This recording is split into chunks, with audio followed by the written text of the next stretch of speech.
네, 화요일 이 시간은요, 이 경제 이슈에 대해 알아보는 이코노미 클럽 시간으로 준비되어 있습니다. 오늘 함께 해주실 분은 프레스티지 경영전략연구소의 반종민 소장님 모셨습니다. 소장님 안녕하세요. 네, 반갑습니다. 네, 오늘 또 소장님과 함께 이슈에 대한 이야기 들어볼 텐데요. 먼저 오늘의 주제는 무엇일지부터 먼저 만나보시죠. 네, 최근에 시장에 핫한 이야기입니다. 내년에 미국 금리 인하 기대감이 있는데 IT 기업들 이제는 투자할 시기가 왔을지 함께 알아보겠습니다. 네, 최근에 미국의 금리 인하 기대감이 상당히 좀 강해지면서 성장주들이라든지 IT 종목들, 눌려있던 종목들이 많이 좀 상승세를 좀 보였어요. 일단 미국의 금리 인하 가능성, 근데 시장에 또 낙관론이 너무 퍼지다 보니까 연준 인사들 말도 조금씩은 달라지더라고요. 일단 인하 가능성부터 좀 알려주실까요? 일단 그 의견들이 여러 가지 나오기는 하고 있는데 내년에 금리 인하는 할 것 같습니다. 그쵸? 그래서 네. 이거에 대해서는 그렇게 나쁘게 보실 필요는 없을 것 같고요. 그리고 오늘은 지금 성장주 쪽이 좀 약간 좀 아쉽습니다. 그래서 기술주 쪽이 좀 아쉽긴 한데 오히려 이런 관점을 가지고 좀 투자해보는 것도 괜찮지 않을까라는 말씀 먼저 드리겠고요. 네. 내년에 이제 금리 인하에 대해서는 미국에서 그 FOMC 내용이 나왔을 때는 금리를 내년에 한 3번 정도 인하할 것으로 좀 예측이 되고 있습니다. 그래서 이 점에 대해서는 계속 좀 이슈가 계속 나오지 않을까라고 보고 있고, 현재 지금 미국 금리가 5.25에서 5 정도인데 지금 기준금리에 대해서는 동결에 대한 부분들은 확실하게 기존부터 나와 있다 보니까 그거에 대해서 큰 영향이 없었다. 그렇지만 이제 그 의견에 대한 내용들이 굉장히 좀 중요했는데 결국 점도표에 많이 주목을 했었거든요. 그래서 네. 점도표를 좀 살펴보니까는 내년 말 금리 수준을 연 4.6% 예상을 하고 있다라고 합니다. 그래서 지난 한 9월 때 당시 때 좀 약간 점도표를 전망치를 좀 높게 잡았던 이슈가 있긴 네네. 있었거든요. 그 당시 때는 한 5.1 정도 전망치였었는데 이전에는 또 4.6이었습니다. 그래서 이 4.6으로 다시 좀 변경이 됐다라고 보시면 될 거, 예측을 가고 있다라고 보시면 될 것 같고, 그것에 대한 의미를 봤을 때는 그래도 내년에 대해서는 좀 어느 정도 금리 인하에 대해서는 좀 더 긍정적인 측면이 있지 않을까라고 좀 생각이 들고 있고요. 국내 금리 인하가 추후에 이슈가 될 것은 맞습니다. 그래서 이 점은 계속 좀 포인트가 될 것 같은데, 일단 국내 금리 인하에 대해서 좀 보면은 지금 격차가 한 2% 차이가 나거든요. 네. 그렇기 때문에 지금 좀 얘기들이 많습니다. 그래서 지금 부동산 PF에 관련된 내용들이 나오고 있는데 이 이슈가 조금은 리스크가 될 가능성도 좀 있어서 네. 이 점을 좀 어느 정도 알아두셔야 될 것 같고, 결국은 정부에서도 입장을 밝힌 것은 미국 금리 인하를 하는 것을 보고 확인한다고 진행을 했기 때문에 격차가 이만큼 늘려진 만큼 우리나라 금리를 언제쯤에 인하를 할지는 아직까지는 좀 명확하진 않다. 그렇지만은 지금 내년에 하반기 때 예상을 하고 있기 때문에 이 하반기 때 기점으로 좀 많은 여러 가지 내용들이 많이 나올 것 같습니다. 그래서 지금은 미국 그 금리 인하에 대한 포인트가 주요한 증시의 흐름이 내년에 그 흐름이 되지 않을까라는 말씀드립니다. 네, 그렇군요. 일단은 그래도 금리 인하에 대해서는 긍정적으로 보고 계신 부분이 있으니까요. IT 종목들에 대해서 주가가 어떨지 바로 다이렉트로 좀 질문 드리겠습니다. 앞으로 그러면 이런 IT라든지 기술주들 위주의 좀 상승세를 기대해 봐도 될까요? 일단 기술주 위주로 좀 많이 보시는 게 좋을 것 같고, 결국 이제 금리 인하를 하게 되게 된다면은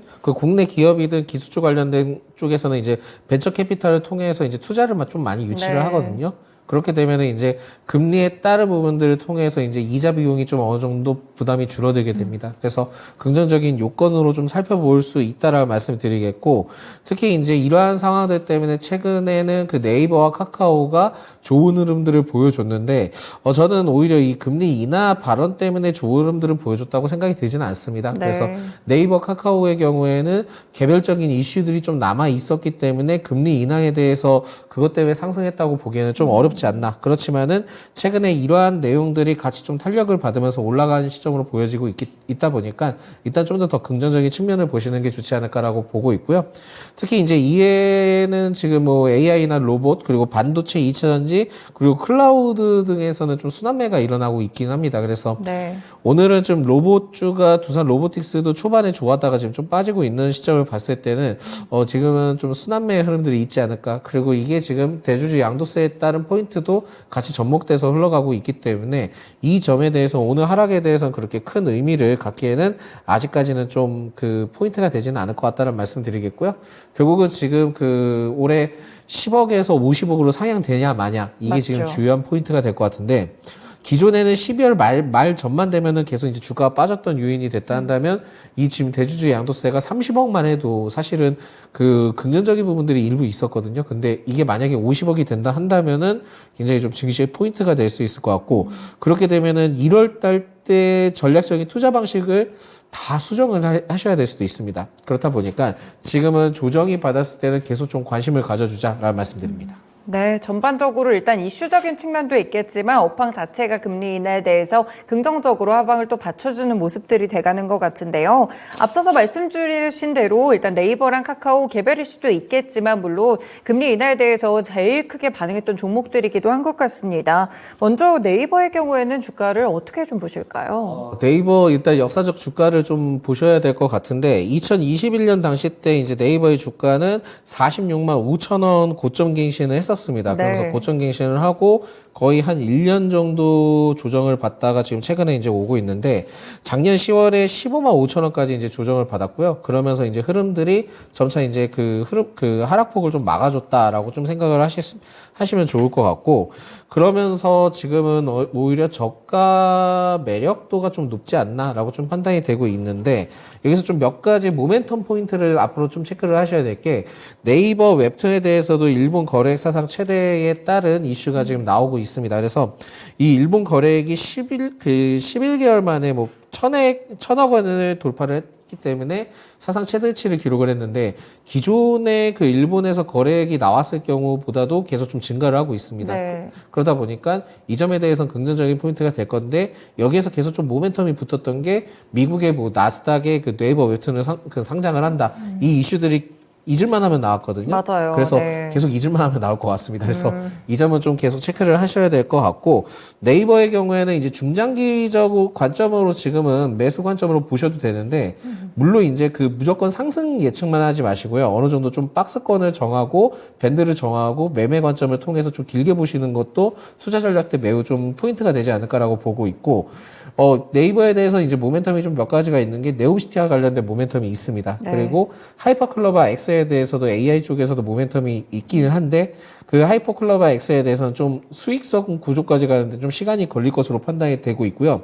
추가적으로는 클라우드 쪽에서도 이게 포함이 되어 있다 보니까 모멘텀이 좀 상당히 많은 편이라 보시면 될 것 같고 이게 클라우드 쪽에서는 지금 아마존에서 그 국내 투자에 대한 내용들이 기존에 좀 나와줬다 보니까 이 점에 대해서도 충분히 기대를 해볼 수 있지 않을까라고 보고 있어서 네. 네이버의 경우에는 좀 밴드 구간만 잘 정해놓고 그 사고 팔고 그러니까 분할 매매 전략을 계속 좀 취하시다 보면은 언젠가는 다시 이제 크게 상승할 수 있는 부분들도 생각을 하시면은 좀 더 좋지 않을까라는 말씀드립니다.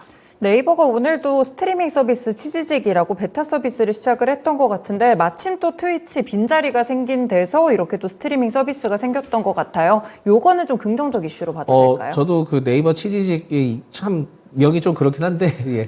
그 트위치에 대해서는 저 좀 이렇게 생각을 합니다. 뭐, 망 사용료가 비싸서 뭐, 그렇게 얘기를 하지만, 네. 그거는 사업적인 부분들이 잘 안 돼서 철수하기 위한 면목상 좀 핑계거리라고 좀 생각이 들고 있고요.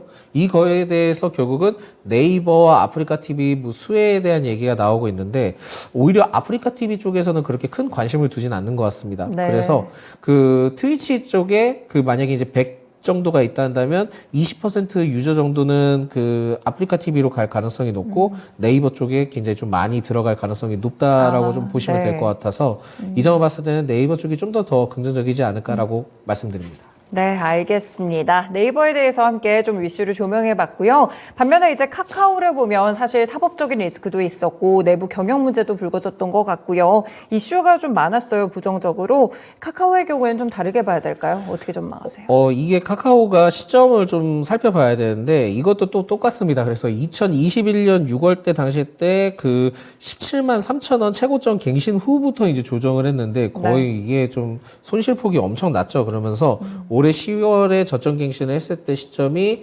37,300원까지 조정을 받다가 이후로부터 올라왔거든요. 네네. 근데 여기에서 좀 보시면은 네이버와 유사한 흐름들을 보여주고 있지만은 약간 이슈 차이가 좀 다릅니다. 그래서 네이버도 이제 조정을 받았을 때 여러 가지 좀 안 좋았던 이슈가 있긴 했지만은 그거보다 지금 카카오는 플랫폼에 대한 부재가 좀 컸었던 게 첫 번째 포인트였고 네. 두 번째로는 지금 새로 부각되고 있는 사법 리스크가 가장 큰 요인이었지 네. 않았나라고 보고 있어서 사법 리스크로 인한 조정폭을 좀 더 많이 보였다라고 보시면 될 것 같고요.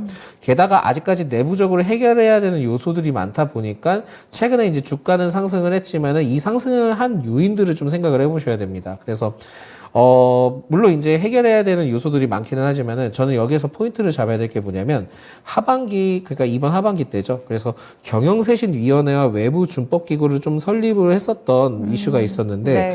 그러면서 이제 전 대법관을 좀 위촉을 했습니다. 이게 오히려 카카오에 대해서는 터닝 포인트가 될 수 있다라고 생각이 들거든요. 네. 물론 이제 이전에 뭐 17만 원까지 주가를 오르기에는 굉장히 어려울 것 같습니다. 그래서 한 3년 정도는 불가능할 거라고 좀 생각이 드는데 그렇다 하더라도 이 기점을 통해서도 카카오 쪽에 긍정적인 부분들이 충분히 남아있지 않을까라고 보고 있는데 이게 그렇습니다. 경영 쇄신을 한다는 것 자체는 주가에 대해서는 아직까지 부정적인 리스크가 남아있지만 뭔가 바꿔보겠다라는 의도가 맞죠? 크거든요. 네. 그러면서 대표이사 뭐 교체에 대한 얘기도 나오고 있고 그러면 오히려 이거를 좀 긍정적으로 받아들이셔야 됩니다. 그렇다 보니까 11월부터 그 하락폭을 맞고 올라왔던 흐름들을 봤을 때 기관과 외인의 순매수세가 많이 들어와줬거든요. 이것은 긍정적인 의미로 보셔야 될 것 같고요. 그리고 결국 비상경영 체제와 윤리경영을 강조를 하면서 이미지를 바꾸기 위한 부분들이 있다 보니까는 플랫폼은 논외로 두시고 이 분위기를 통해서 주가를 좀 더 긍정적으로 보셔야 될 것 같습니다. 그렇지만은 아무래도 플랫폼 부재에 대한 부분들이 어느 정도 남아있기 때문에 상승은 좀 제한적일 수 있기 때문에 네이버와 비슷하게 어느 정도 밴드 구간을 정하시고요. 그런 다음에 그걸 통해서 분할 매매 전략을 통한 다음에 장기적으로 좀 길게 가져가 보자. 이것도 유효한 전략이다라는 말씀드립니다. 네, 카카오 아무래도 좀 고점에서 많이 투자에 대해서 좀 실패를 하시고 손실을 보시는 분들도 있으실 것 같은데요. 그래도 지금 카카오가 어느 정도 조직을 쇄신하기 위한 노력들을 기울이고 있는 상황입니다. 밴드폭 정하셔가지고 손실폭 많이 축소하시는 계기가 되셨으면 좋을 것 같네요. 네, 그러면 네이버랑 카카오에 대해서 추가적으로 상승이 좀 가능할지, 그리고 IT 관련 기업들 중에서 네이버, 카카오 빼고는 어떤 기업들 보면 좋을까요? 일단 네이버와 카카오는 좀 더 상승할 가능성이 있다고 봅니다. 그래서 지금은 만약에 신규 접근을 하시면은 한 10% 정도는 보시고 접근하시는 네. 게 좋을 것 같고 10% 정도 된다 하더라도 일시적으로 비중을 확 줄이는 것보다는 반만 좀 남겨두시고 다시 재차 좀 떨어졌을 때 그때 계속 그 네. 분할 매매 관점으로 보셔도 충분하지 않을까라고 보고 있고요. 저는 이제 추가적으로 IT 기업 중을 봤을 때는 클라우드와 양자 암호 관련된 섹터는 계속 좀 관심을 가져주시는 게 좋을 것 같습니다. 그래서 대표적인 기업들을 살펴보니까 가비아를 좀 볼 수 있는데 네. 가비아의 경우에는 자회사로 KINX라는 기업이 있고요. 그런 다음에 또 자회사로는 그 엑스게이트가 있습니다. 그러다 그렇군요. 보니까 최근의 흐름들을 봤을 때는 가비아의 경우에도 외국인의 순매수가 계속 들어와주고 있고 KINX는 또 기관의 순매수가 들어와주고 있고요.